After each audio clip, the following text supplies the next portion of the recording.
Oi, tudo bem com vocês? Bom, então, respondendo a mensagem da Bia, o comentário da Bia, vamos falar um pouco sobre mediunidade. Bom, antes de tudo, é muito importante eu, pelo menos, citar que eu sou praticante de bruxaria, então a abordagem que eu vou fazer aqui a respeito desse tema talvez não seja tão convencional, digamos assim. Até porque, boa parte dos conteúdos, que a gente tem a respeito de mediunidade, elas vêm ali de uma fonte kardecista, uma fonte espírita. Então eu tô só deixando claro que esse não é o meu caso, tá? Mas apesar disso, se você quiser, conhecer um pouco mais sobre mediunidade desse ponto de vista, é só você clicar ali no link da bio, tá? Que tem uma pasta com vários livros e lá eu tenho o livro dos médiuns. Então, basicamente, assim, a título de curiosidade, eu acho que todo o conteúdo, todo o conhecimento é bastante interessante. Bom, então eu vou falar um pouco aqui, como é a minha página, eu vou acabar falando um pouco sobre as minhas crenças, tá?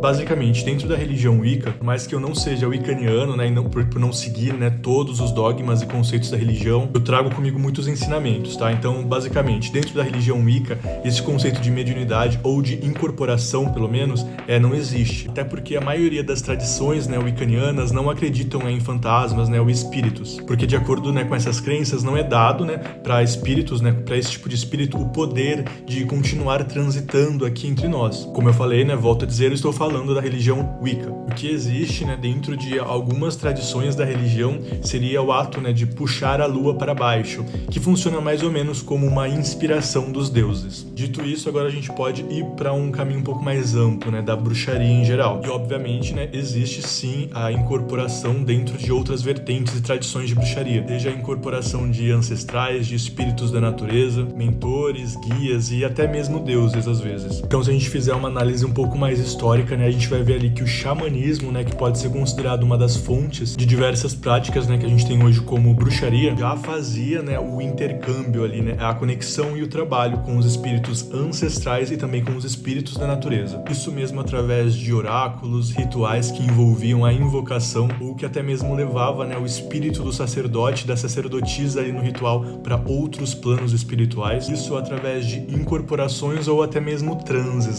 que faziam ali essa ampliação de consciência. E eu tô falando isso, basicamente porque para mostrar que não vai existir, um caminho de treinamento para que a gente desenvolva, a mediunidade dentro da bruxaria como um todo. Porque, como a gente sabe, a gente já fala algumas vezes, a bruxaria, ela não é uma religião. Então, desenvolver a mediunidade, no seu caso, ela vai depender muito das crenças que você tem. Porque, para mim, a mediunidade seria um tipo de comunicação com espíritos, com entidades, energias que talvez para você não existam. Assim como, pode ser o meu caso em relação a outros bruxos, a outros praticantes de magia e bruxaria. Basicamente, a gente precisa entender que a mediunidade, ela é uma faculdade do espírito. E assim como, em todos os outros planos, nos planos físicos mesmo, existem diversos tipos de habilidades, ou seja, diversos tipos de mediunidade. E por isso, o desenvolvimento mediúnico acaba se baseando ali em diversos fatores. Um dos principais caminhos, que a gente pode começar a traçar para chegar nesse destino e desenvolver as nossas habilidades, ela tá baseada ali no autoconhecimento, no desenvolvimento pessoal e espiritual. E principalmente, em estar aberto para esses tipos de experiências. Então, como eu falei, existem diversas habilidades mediúnicas que podem estar baseadas em ver vultos, sentir as energias dos ambientes, perceber quando uma pessoa está doente, está precisando de alguma coisa, você vai conseguir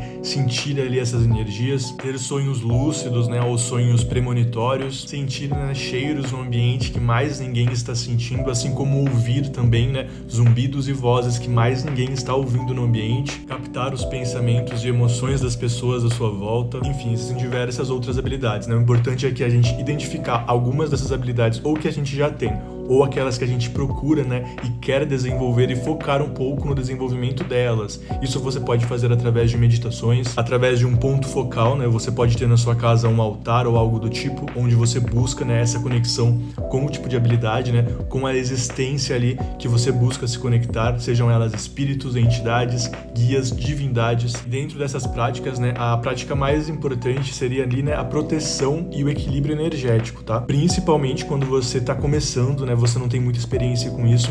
A gente precisa, a partir do momento que a gente faz essa abertura, para ver, sentir, ou ter contato ali com coisas que não estão no nosso plano, a gente precisa entender e estar preparado, e entender que existe uma razão, existe um motivo, que não é todo mundo que consegue ver esse tipo de coisa e ter contato com os outros planos, tem uma razão para isso. Então, a partir do nosso desenvolvimento pessoal e espiritual, a gente vai saber se a gente está realmente preparado para aquilo.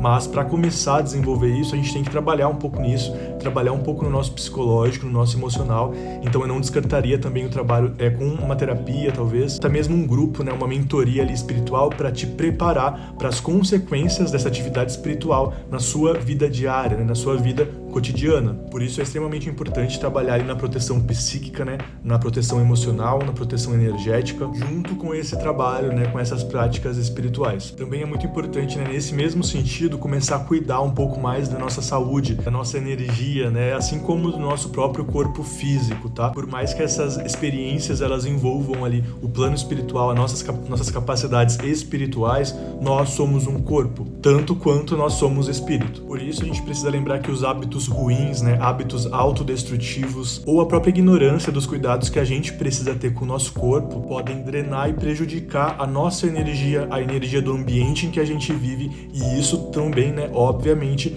vai influenciar no tipo de experiência que a gente vai ter e até mesmo nos níveis, né, os limites das experiências que a gente vai ter. Bom, basicamente essas dicas, né, elas estão mais próximas do que eu tenho como prática pessoal. Por isso eu volto a dizer, né, eu sou praticante de bruxaria e eu não sou nenhum médium, né, ou sacerdote dentro de alguma tradição específica. E eu, obviamente, né, trago comigo os conhecimentos que eu adquiri com as minhas experiências. Bom, então seria basicamente isso, tá? Eu vou fazer uma parte 2 falando um pouco sobre a questão da abertura do terceiro olho, porque eu acho que também tem bastante coisa que a gente pode falar sobre isso. Mas, por enquanto, seria isso mesmo, tá? Espero ter ajudado e tchau, tchau.